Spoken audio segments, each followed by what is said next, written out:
Assalamu alaikum wa rahmatullahi wa barakatuh. A'udhu billahi minash shaitanir rajeem. Bismillahir rahmanir rahim. Rabbi shrah li sadri wa yassir li amri wahlul 'uqdatam min lisani yafqahu qawli. Sadaqallahu al-aliyyil azim. So today we continue with the next episode on the meaning and explanation of Surah an-Naas, and we look at some comparisons to other surahs as well in the process. So Surah an-Naas was revealed in Makkah. It has 6 ayat broken into 2 parts. One is a glorification of Allah and His 3 sifat or 3 attributes. And what we're doing in the surah is we are seeking protection in Allah via all these 3 attributes of His, and we're seeking protection from the shaitan, the accursed, which is the latter part of this particular surah. So the surah gets its name from an-Naas, which is repeated some 5 times in this particular surah. It's the last word of every of those 5 lines.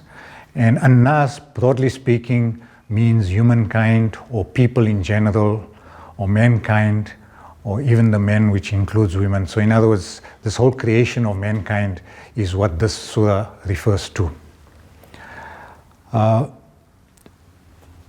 So if we divide the surah into the 2 parts that I've mentioned, so ayahs 1, 2 and 3 talk about these 3 sifat or the 3 attributes of Rabb, which is the caring, nourishing, sustainer. We had the word Rabb in many of the other previous surahs like Surah Al-Fatiha, Alhamdulillahi Rabbil Alameen.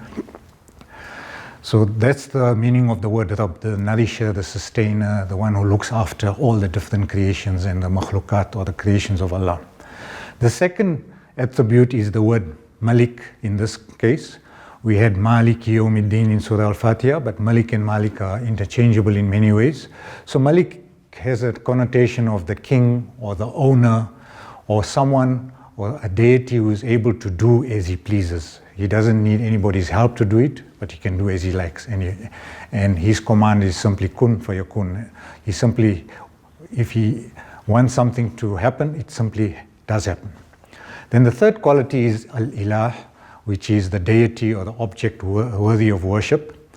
Now these are the 3 qualities referring to Allah subhanahu wa ta'ala, and He is the sole person or the sole entity that can have these 3 qualities.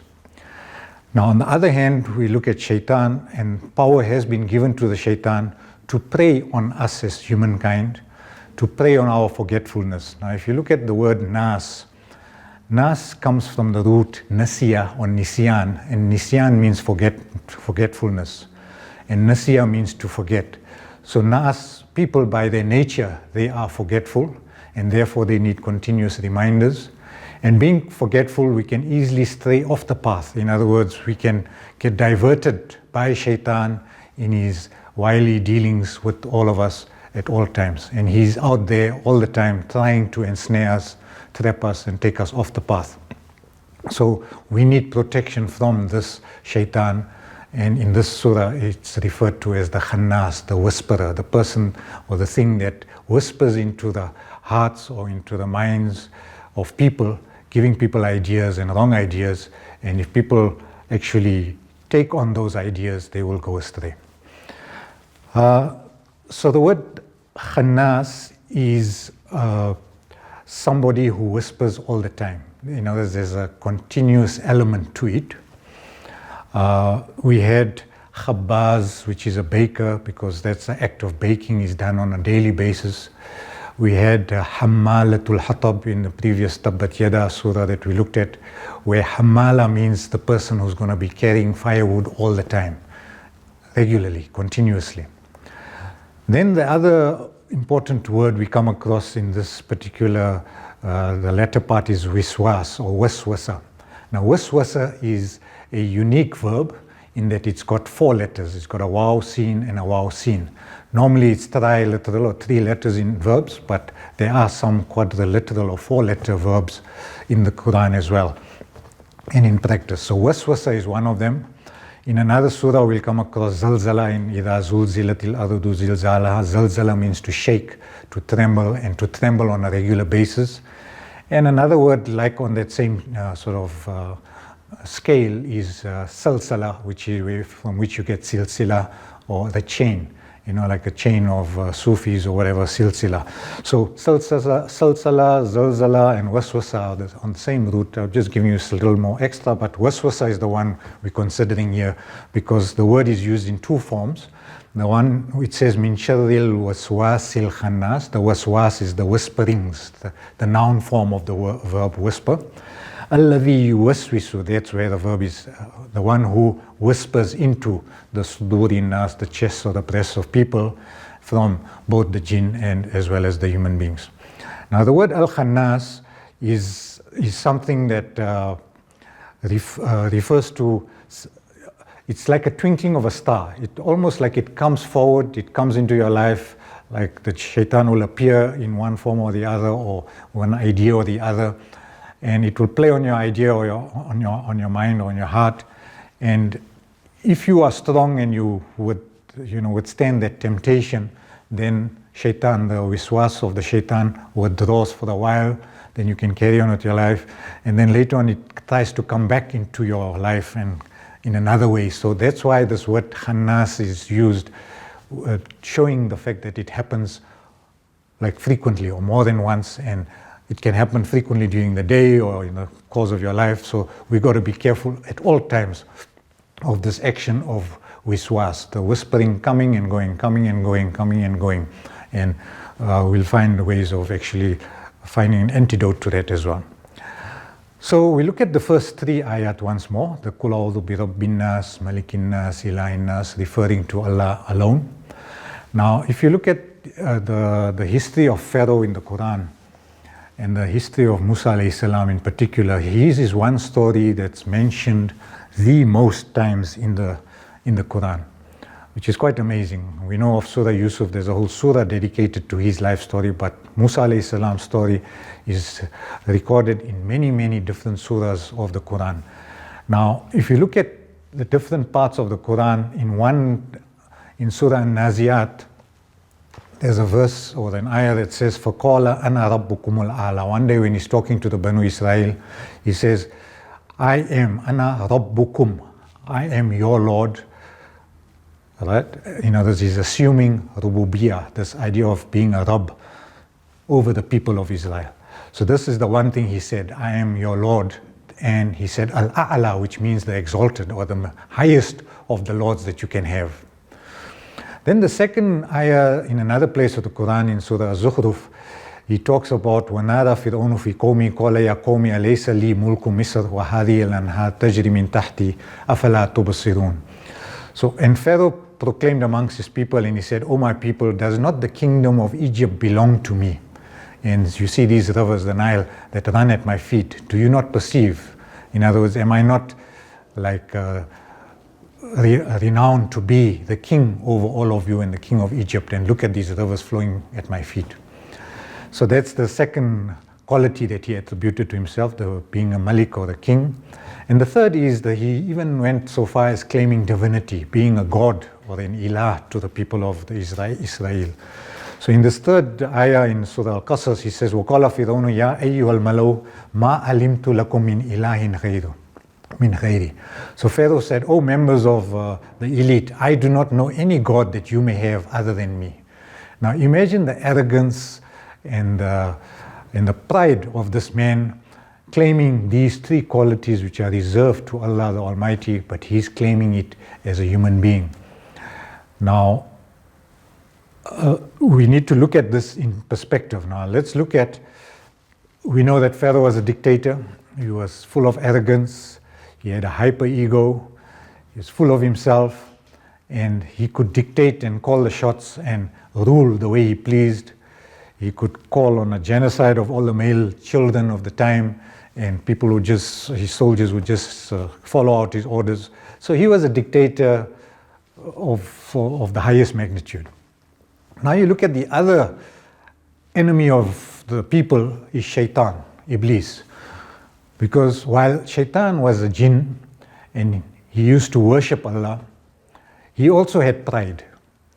So when Allah created man and he told Shaitan to bow down to man in subservience, he stood aside and said, how can I prostrate in front of man? You've created this whole creation from clay, and I've been created from fire, and I'm superior to clay, and therefore I refuse to bow down to another creation. So here we see pride of another sort coming in from the angle of shaitan, one of the jinns that turned against Allah. So shaitan was also a slave to his own desires, and he also had this thing about his greatness and his power. Now, why I'm mentioning these two things, the Pharaoh and the shaitan, is because these are the two people that were, or the two creations that were mentioned in the two parts of this particular Surah, an-Naas. And we need to take a lesson from this, in that we should not become either small or big pharaohs in our own lifetimes, as well as shaitans of any size of magnitude, because this is what shaitan and pharaoh are all about. Now, if you look at present day examples of this, we have many leaders in the current world, political and others, in leaders of companies. They are aspiring to control the world through their technologies, through their creations, their inventions, their innovations. Then we have even multinational companies or even governments that also try and control.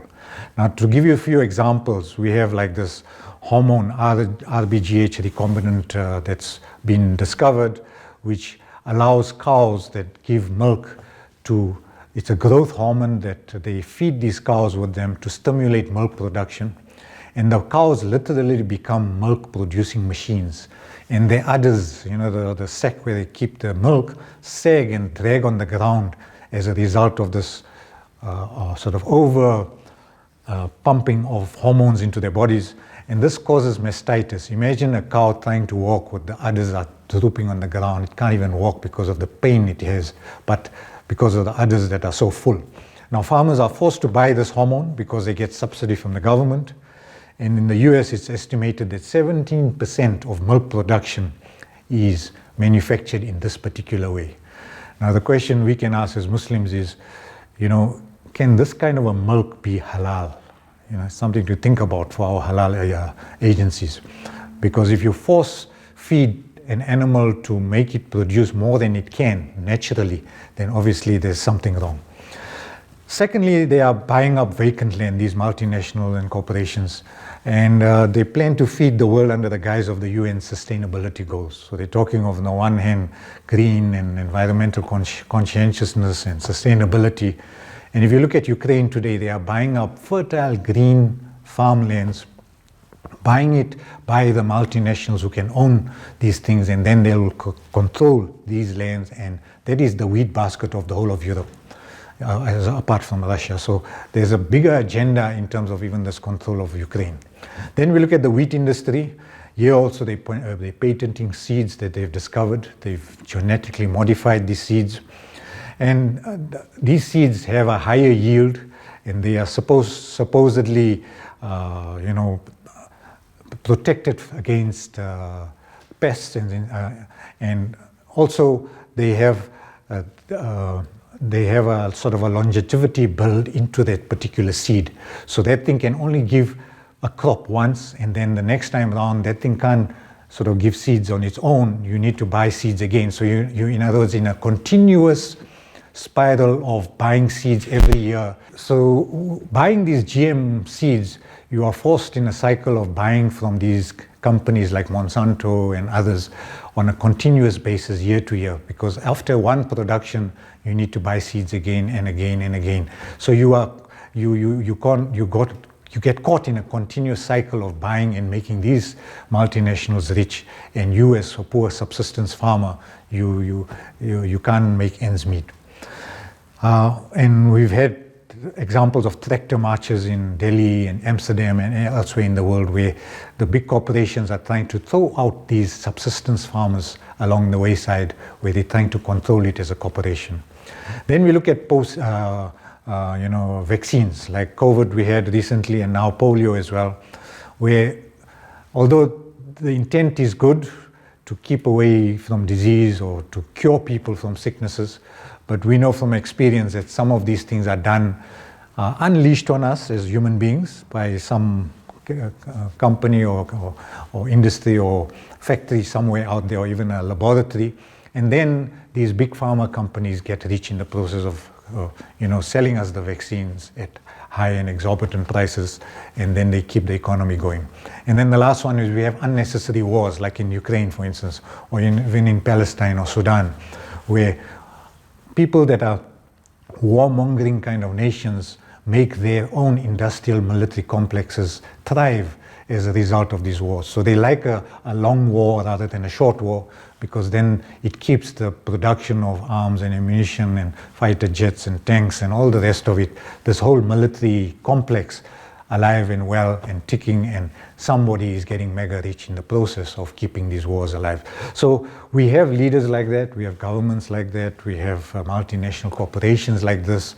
They are all trying to be the Rabb an-Naas, Malik an-Naas, and the Ilah an-Naas. They want to be the superpower of the day, and if they don't like a government, they can just simply do regime change and get a new government that's more submissive to what their whims and fancies are. So this is the egos and the pride and the arrogance of some of the pharaohs and the shayateen that we find in our midst today in various shapes and sizes and all over the world. So this is an explanation of the first three ayah.